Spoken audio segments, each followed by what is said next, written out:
What's a random piece of trivia that never fails to impress people? Story 1. When we used to live in one room together, it was called a hall, like a community hall or a town hall. When an area was sectioned off and named egg bathroom, the remaining space was still called a hall. Now that all the rooms are named, bedroom, kitchen, living room, etc., the leftover part of your house is still called a hall. Story 2. The Agatha Christie novel.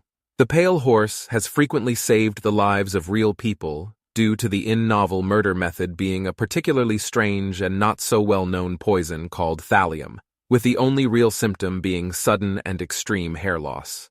Both via accidental contamination from environmental contaminations and deliberate attempts on people's lives, either medical practitioners or laypersons were able to recognize the symptoms from the book, due to Agatha Christie having an encyclopedic knowledge of drugs and poisons from her time as a pharmaceutical nurse during the First World War, which she frequently included within her books. Consequently, this is also the book that is most spoiled in mainstream media. Story 3. From a news story I read, a guy walked into his local convenience store and bought 2 lottery tickets. Most people in that scenario would play different numbers on each ticket to double their still minuscule chance of winning.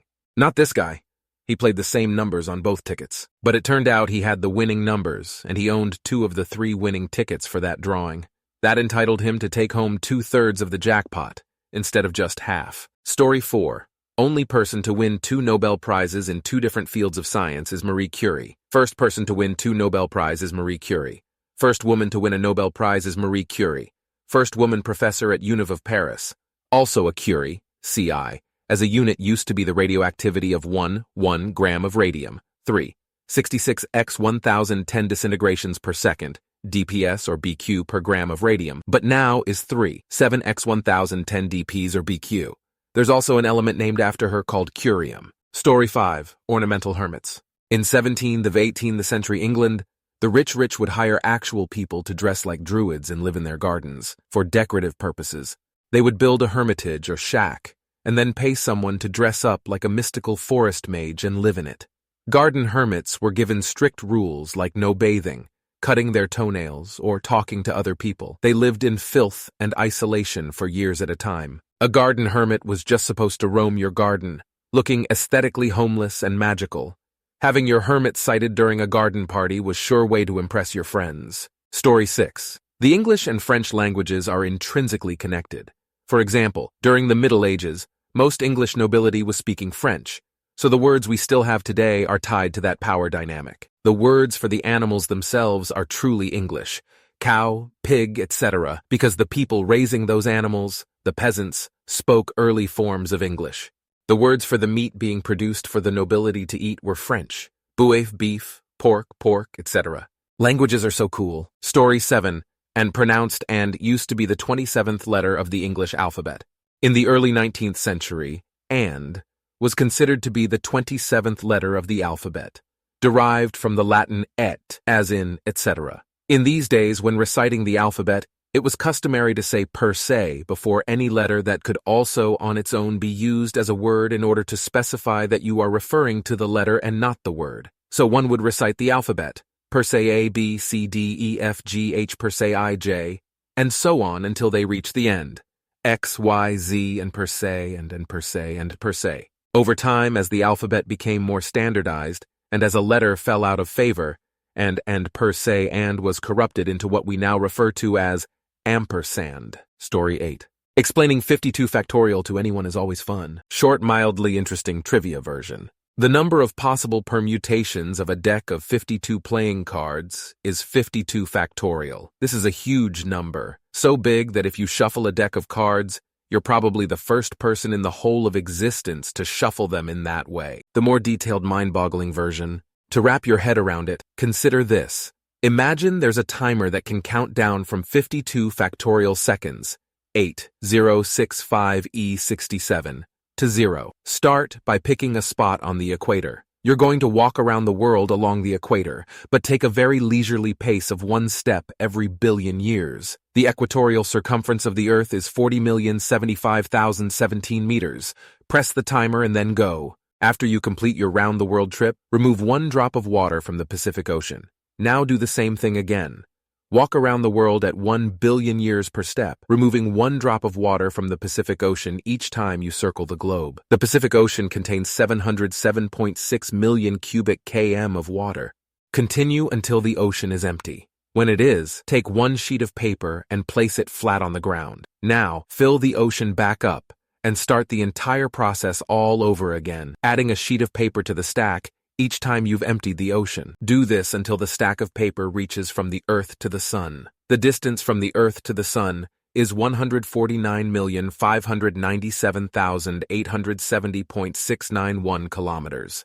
Take a glance at the timer. You will see that the 3 leftmost digits haven't even changed. You still have 8063E67 more seconds to go. Repeat this entire process 1,000 times more, and your timer will still only be at 385E67.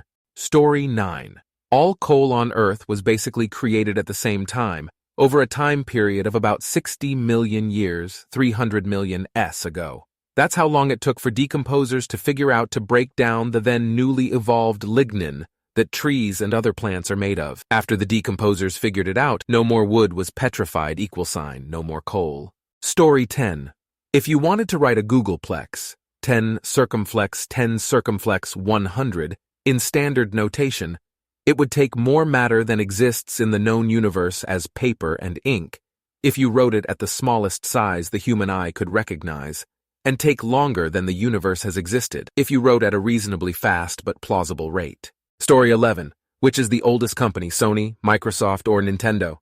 It's Nintendo, by almost a century.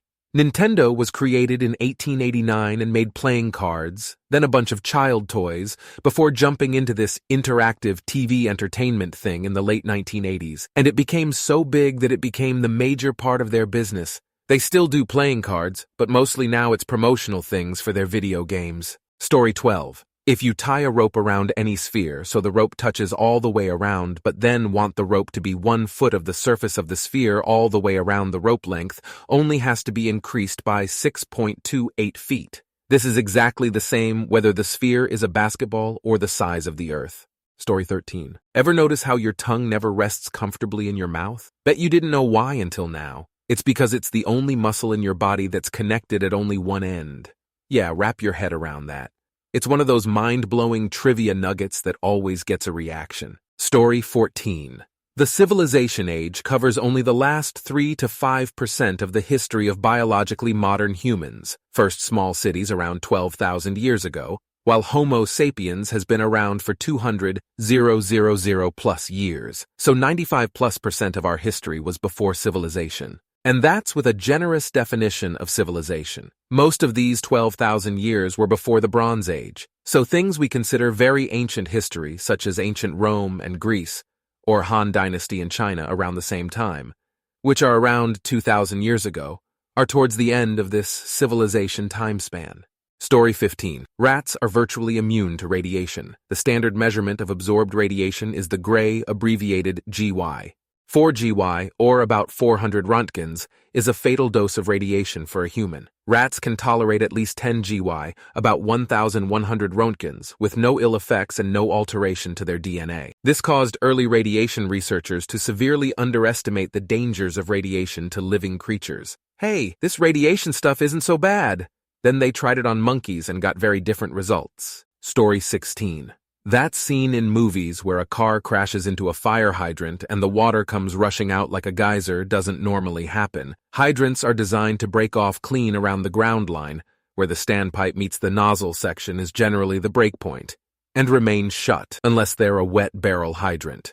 And even then, most of them these days have a break-off valve designed to slow the flow of water immensely installed underneath the body. Story 17. Trees are older than the bacteria responsible for decomposing trees, meaning there was a time that trees would grow until they fall over and then just lay there and pile up. Most of the petroleum deposits originate from large amounts of flora that accumulated this way for a period of 60 million years, where trees existed, but the bacteria didn't. Story 18. The person who played Isaac, the leader of the child cult in Children of the Corn, was played by a full-grown adult in his 20s.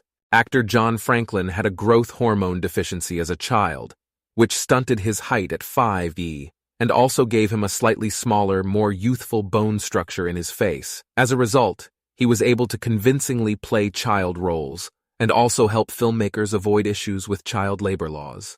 Story 19. I'm shocked how many people are surprised I know the science behind lactose intolerance. So whenever someone tells me they're lactose intolerant, I be like, fun fact, it's more normal to be lactose intolerant than is to not be. Our bodies naturally stop producing a hormone called lactate when we're pretty young, actually. But over time, people's bodies have mutated to still produce lactate into adulthood. So yeah, IDK fun fact lol. Story 20. The largest living organism is technically a type of seaweed called fireball weed. There is a 49,000-acre piece of seafloor in Australia, and the whole area is inhabited by clones sprouting from a single seaweed plant, meaning each branch popping out of the floor is from the same original source. Scientists think it took about 4,500 years to reach that size at a rate of about 14 inches a year. Story 21. Beef tartare, the famous French dish of raw beef chopped with onions, capers, parsley, and Worcestershire sauce topped with a raw egg, that American tourists are so often seen reacting to with fascination and distrust, is not a French dish, it's an American one. The history is really interesting. It comes from the same dish the hamburger does. In the mid-19th century, beef was cheap and very good in the U.S., which was, and is, known for its appreciation of beef. As early as the 1830s, New York restaurants would serve a dish of Hamburg steak, raw or lightly smoked beef fillet, mixed with onions, capers, parsley, and often breadcrumbs. By the 1880s, it was served everywhere on the East Coast, very inexpensively, and was usually served topped with a raw egg or accompanied by tartare sauce. Escoffier lists the dish as an American entry in haute cuisine. His 1922 cookbook lists it as steak à l'américaine, with tartare sauce on the side, no egg. And in the 1920s, this dish was commonly described in French menus as an American dish. Its popularity created variants, a cooked version with gravy invented by a Dr. Salisbury, or a lightly seared version served up on 2 slices of bread, a hamburger sandwich, etc., in the U.S., and the original raw version started to fall out of favor. Meanwhile, the newly formed Food and Drug Administration began to issue much more standards and guidelines for beef to be served raw, while an increasing understanding of germ theory led to stricter municipal food preparation guidelines and to a public mistrust of raw, unpasteurized products that grew through the 1950s and survives in some form to this day. Combined with this trend, the growth of fast food, for which a hamburger is far better suited than a Hamburg steak, thoroughly overwrote the original dish in the American consciousness and the French. Perhaps cognizant that a dish Americans seldom desired was inaptly named after Americans, began to apply the tartare name, which was already in occasional use, to the exclusion of the original name. So that's the story. Steak tartare is actually a hamburger. Story 22. I like using trivia that sounds plausible, but is just pulled from my ass. Of course, not for any meaningful relationship, but just random encounters. Things like the origin of the middle finger. It was a taunt from archers back in the Middle Ages, because when archers were caught by the enemy, they would chop off the middle finger and send them back, now useless in battle. So, those who have never been captured would show their middle finger like, I still got it. Sounds like it could be true, but in actuality, I have no fucking clue where the middle finger as a gesture came from.